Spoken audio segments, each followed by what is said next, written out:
Hello বন্ধুরা, women's Asia cup 2024-এর জন্য Bangladesh cricket board BCB 15 সদস্যের একটি স্কোয়াড ঘোষণা করেছেন। আসুন দেখে নেওয়া যাক এই স্কোয়াডে কাদেরকে সুযোগ দেওয়া হয়েছে। নাম্বার 1, নিগার সুলতানা জ্যোতি, অধিনায়ক।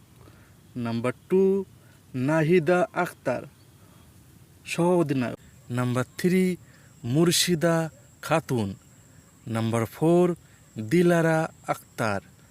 Number 5, Rumana Ahmed. Number 6, Ritu Moni. Number 7, Marufa Akter. Number 8, Jahanara Alam. Number 9, Rabeya Khan. Number 10, Sultana Khatun. Number 11, Rubaya Haider. Number 12, Sharifa Khatun. Number 13, Shorna Akter. Number 14, Isma Tanzim. Number 15, Sabikun Nahar Jesmin. ধন্যবাদ সবাইকে সঙ্গে থাকার জন্য। বন্ধুরা, আমার ভিডিওতে লাইক করবেন, শেয়ার করবেন এবং কমেন্ট করবেন।